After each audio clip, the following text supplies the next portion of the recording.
बच्चों को हम ड्रिप लगा रहे थे और वो खींच के उतार रहे थे कि हमारे पास पैसे नहीं, आप प्लीज़ हमें ना लगाएं, प्लीज़ हमें ना लगाएं। तकरीबन 3 से 4 सेकंड के बाद एक और ब्लास्ट हुआ है और उस ब्लास्ट के बाद चीखों की आवाज़ आना शुरू हो गई है। बच्चों के बयान था वो ट्रीटमेंट लेना ही नहीं चाहते। कुछ जो वालिदैन मौजूद थे ना, वो ले जाना ही नहीं चाहते थे हॉस्पिटल में, इस डर के कि वहाँ पे पैसे लगेंगे, तो हमारे पास पैसे मौजूद नहीं हैं।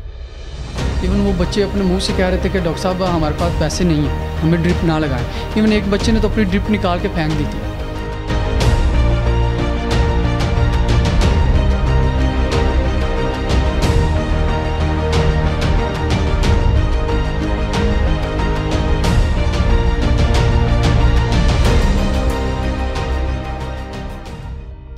अस्सलाम वालेकुम। वालेकुम सलाम। मैम, क्या मामला था वो जो बच्चों को आग लगी, ट्रांसफार्मर सड़े, क्या नफसा नफसी का आलम था यहाँ पे?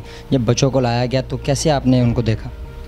यहाँ पे हमारा क्लिनिक बेसिकली ये ट्रांसफार्मर के सामने ही है, तो ट्रांसफार्मर यहाँ पे महीने में 1-2 दफ़ा ब्लास्ट हो जाता है, आवाज़ आ जाती है। तो मैं और डॉक्टर जैन उस टाइम मौजूद थे क्लिनिक में, तो आवाज़ आई है अचानक से ट्रांसफार्मर फटने की। हमने बाहर देखे तो ट्रांसफार्मर फटा था। ऐसा उस टाइम तो बिल्कुल खामोशी हो गई थी। तकरीबन 3 से 4 सेकंड के बाद एक और ब्लास्ट हुआ है और उस ब्लास्ट के बाद चीखों की आवाज़ आना शुरू हो गई है। चीखों की आवाज़ आई है तो आसपास शॉप वाले भी इकट्ठे हो गए हैं। उन्होंने फिर दरवाज़ा लोहे का था तो कोई खोलने को तैयार नहीं था कि इसमें करंट होगा। फिर अचानक से एक बंदे ने हिम्मत की और उसने दरवाज़ा खोला। दरवाज़ा खोल के अंदर गए तो छत से चीखों की आवाज़ थी। बच्चे छत पे आग लगी थी? हाँ, छत पे आग लगी थी। जो भी लोग ऊपर गए उन्होंने कहा कि बच्चों को आग लगी थी और उन्होंने बच्चों की आग बुझा के सामने क्लिनिक सामने ही था तो फौरी इधर क्लिनिक में ले आए बच्चों को। जब क्लिनिक ले आए तो फिर हमने उन्हें एमरजेंसी जो बर्न पेशेंट को ट्रीटमेंट देते हैं वो हमने उनका treatment as soon as possible start कर दिया।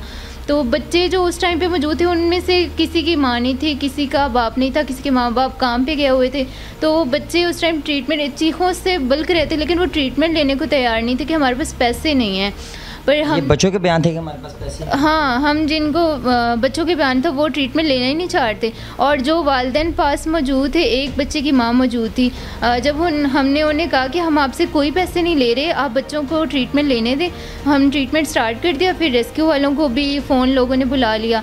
तो कुछ जो वालिदैन मौजूद थे ना, वो ले जाना ही नहीं चाहते थे हॉस्पिटल में, इस डर के कि वहाँ पे पैसे लगेंगे, तो हमारे पास पैसे मौजूद नहीं हैं और यहाँ पे तो उनका फ्री ट्रीटमेंट हो रहा है। तो हमने फिर उन्हें समझाया कि हॉस्पिटल में भी आपसे कोई चार्ज नहीं किया जाएगा, आप बच्चों को ले जाएं वहाँ। यहाँ पे हमने सुना है कि जिन बच्चों को आप ड्रिप्स लगा रही थी तो वो उतार रहे थे ड्रिप्स के, नहीं हमने ड्रिप्स नहीं लगवानी, हमारे पास पैसे नहीं है, कुछ ऐसा भी सुनने में आया? हाँ, ऐसा ही है कि बच्चों को हम ड्रिप लगा रहे थे और वो खींच के उतार रहे थे कि हमारे पास पैसे नहीं, आप प्लीज़ हमें ना लगाएं, प्लीज़ हमें ना लगाएं। फिर हमने उन्हें कहा कि आपसे बेटा कोई चार्ज नहीं किया जाएगा, आप हमें हमारा काम करने दें। तो जी नाज़रीन, आपने देखा हमारे साथ मौजूद है डॉक्टर जैन साहब, हम उनसे भी बात करते हैं, उनसे भी पूछते हैं कि ये सारा मामला क्या था। अस्सलाम वालेकुम सर। वालेकुम अस्सलाम। सर, क्या मामला था जब आग लगी थी? नफसा नफसी का आलम था यहाँ पे, बच्चों को लाया गया, बच्चे सारे जल चुके थे, तो आपने कैसे उनको देखा, किस नज़र से देखा? देखिए, उस वक्त तो वो उन्हें एक एमरजेंसी की ज़रूरत थी, हमारे पास लाए गए। हमसे जितना हो सका, जो चीज़ें हमारे पास अवेल थी उस वक्त, हम लोगों ने उन्हें वो ट्रीटमेंट किया। तो बस बेसिक चीज़ ये थी कि उन बच्चों को किसी तरह से ना पेन फ्री किया जाए। उन बच्चों को पानी कर रहे थे, हम लोगों ने मैनेज किया, उसे किस तरह मैनेज किया। तो हमारे पास भी कुछ ज़्यादा सोर्स नहीं थे, एक छोटी सी डिस्पेंसरी, हमारी भी एक डिस्पेंसरी टाइप क्लिनिक है हमारा, तो हम लोग जितना भी कर सकते थे उनका हम लोगों ने किया। यहाँ पे देखा जाता है कि डॉक्टर एक फ़रिश्ता है और आज आपने ये साबित किया है कि वाकई डॉक्टर एक फ़रिश्ता होते हैं। तो जब वो बच्चों के पास पैसे नहीं थे तो आपने उनसे मुतालबा किया होगा कि पैसे नहीं है, कोई बात नहीं ऐसी? नहीं, हम लोगों ने उनसे इस तरह का कोई मुतालबा नहीं किया। इवन वो बच्चे अपने मुंह से कह रहे थे कि डॉक्टर साहब हमारे पास पैसे नहीं हैं, हमें ड्रिप ना लगाएं। इवन एक बच्चे ने तो अपनी ड्रिप निकाल के फेंक दी थी, कह रहा था कि मुझे ड्रिप ना लगाया, मेरे वालदा काम करती हैं फैक्ट्री में, वो पैसे नहीं दे सकती, हमारे पास पैसे नहीं है, पैसे नहीं है हमारे पास।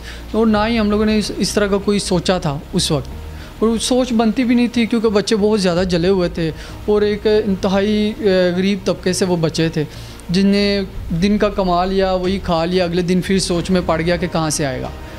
तो हम लोगों ने तो कोशिश की है, हम लोगों ने हमारे साथ बिल्कुल एक हमारे भाई भी हैं, अज़हर भाई उनका नाम है, उन्होंने मिल के और तकरीबन हम लोगों ने कुछ हमसे हुआ है, कुछ कहीं से हमने कुलीग से, दोस्तों से पकड़ के उनकी हेल्प भी की है। कितने बच्चे थे जो आग में जल गए? टोटल 5 थे। टोटल 5 बच्चे थे। अभी ये ज़ेरे इलाज है बच्चे की नहीं? जी ज़ेरे इलाज है 5 ही। 3 तो मतलब अगले दिन ही उन्होंने डिस्चार्ज कर दिए थे। चिल्ड्रन में वो लेके गए थे, 2 बच्चे काफ़ी सीरियस थे, लेकिन अब पता चला कि वो भी ठीक है। तो जी नाज़रीन, ये था ये सारा मामला जो कि बच्चों को आग लगी हुई थी, नफ्सा नफसी का आलम था, उनके पास पैसे भी नहीं थे, लेकिन डॉक्टर जैन साहब ने और डॉक्टर अफसर साहब ने अपनी जान पे खेल के उनकी जान बचाई और पैसों की परवाह बिल्कुल नहीं की।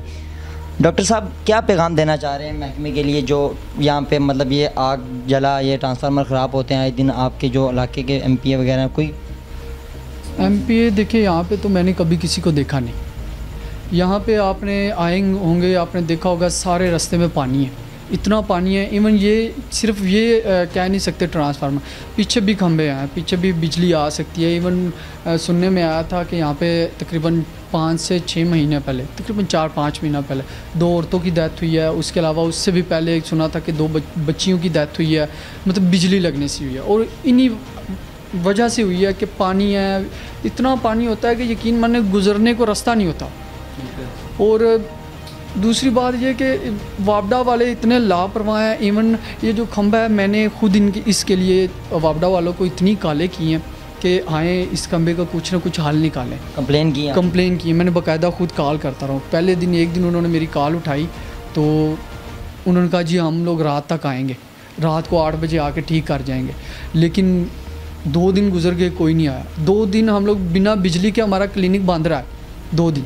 सुबह में हम खोलते रहे, रात को बंद रहता था क्योंकि बिजली नहीं थी, ना बिजली थी ना पानी था। हम लोगों की मजबूरी होती थी। मैं खुद कॉल करता रहा हूँ कि कम से कम आके ये खंभा तो ठीक कर जाए, लेकिन नहीं, वही जिसका डर था वही वाक़या फिर पेश आ गया। जी नाज़रीन, ये था मामला। डॉक्टर एक फ़रिश्ता होते हैं, आज रुबीना क्लिनिक ने ये साबित किया। इसी के साथ अपने मेज़बान को इजाज़त दीजिए और देखते रहिए हम सबका पाकिस्तान। अल्लाह हाफ़िज़।